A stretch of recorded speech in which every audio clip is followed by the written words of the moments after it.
সুপ্রিয় দর্শক, আসসালামু আলাইকুম। আজ আমরা আপনাদের নিয়ে এসেছি উত্তরের জেলা ঠাকুরগাঁওয়ে এক জীবন্ত কিংবদন্তির কাছে।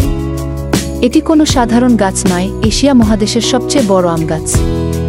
চলুন ঠাকুরগাঁও সদর উপজেলা থেকে এই ঐতিহাসিক গাছটির উদ্দেশ্যে আমাদের যাত্রা শুরু করা যাক এবং এর বিশালতা ও আশ্চর্যের সাক্ষী হই। আমাদের এই যাত্রা শুরু হয়েছে ঠাকুরগাঁও সদর উপজেলা থেকে। এখান থেকে প্রায় 2-5 কিলোমিটার পথ পাড়ি দিয়ে আমরা পৌঁছাবো বালিয়াডাঙ্গি উপজেলায়। যাত্রাপথে চোখে পড়বে গ্রামীণ বাংলার চিরচেনা স্নিগ্ধ রূপ, রাস্তার দুপাশে দিগন্ত বিস্তৃত সবুজ ফসলের মাঠ আর জনপদের ব্যস্ততা। অবশেষে আমরা পৌঁছে গেছি সেই বিস্ময়কর গাছটির সামনে। প্রথম দর্শনে একে একটি ছোটখাটো টিলা বা ঘন জঙ্গল বলে মনে হতে পারে। প্রায় 220 বছরের ইতিহাসের সাক্ষী হয়ে দাঁড়িয়ে আছে এই সূর্যপুরী আম গাছটি।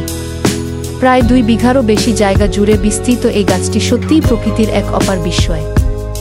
গাছটির উচ্চতা প্রায় 7.0-8 ফুট এবং এর পরিধি প্রায় 3-5 ফুট। সবচেয়ে অবাক করার বিষয় হল এর 9টি মোটা ডালপালা অক্টোপাসের মতো চারদিকে ছড়িয়ে গিয়ে মাটিতে মিশেছে এবং নতুন করে শিকড় গজিয়েছে। প্রতিটি ডালই যেন একটি নতুন গাছে পরিণত হয়েছে, যা মূল গাছকে দিয়েছে এক মহিরুহের রূপ।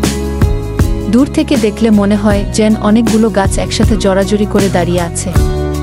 এই বিশালতার কারণেই এটি এশিয়া মহাদেশের সর্ববৃহৎ আমগাছ হিসেবে স্বীকৃতি পেয়েছে।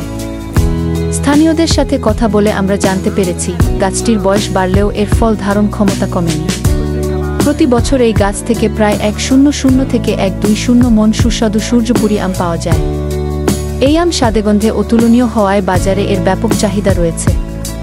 গাছটির রক্ষণাবেক্ষণের জন্য এখানে প্রবেশ মূল্যের ব্যবস্থা রয়েছে, যা এই ঐতিহাসিক বৃক্ষের পরিচর্যার কাজে ব্যয় করা হয়। বালিয়াডাঙ্গি উপজেলা সদর থেকে আরও প্রায় 1 কিলোমিটার ভেতরে ভারত-বাংলাদেশ সীমান্তের কাছেই হরিণমারি ইউনিয়নের মন্ডুমালা গ্রামে অবস্থিত আমাদের গন্তব্যে। ঠাকুরগাঁওয়ের হরিণমারির এই সূর্যপুরী আমগাছটি কেবল একটি ফলজ বৃক্ষ নয়, এটি আমাদের দেশের এক প্রাকৃতিক ঐতিহ্য এবং ইতিহাসের জীবন্ত দলিল। সঠিক পরিচর্যা ও প্রচারের মাধ্যমে এই স্থানটি হয়ে উঠতে পারে দেশের অন্যতম প্রধান পর্যটন কেন্দ্র। প্রকৃতির এই অপার বিস্ময়কে স্বচক্ষে দেখতে চাইলে আপনিও ঘুরে যেতে পারেন ঠাকুরগাঁওয়ের এই ঐতিহাসিক আমগাছটি।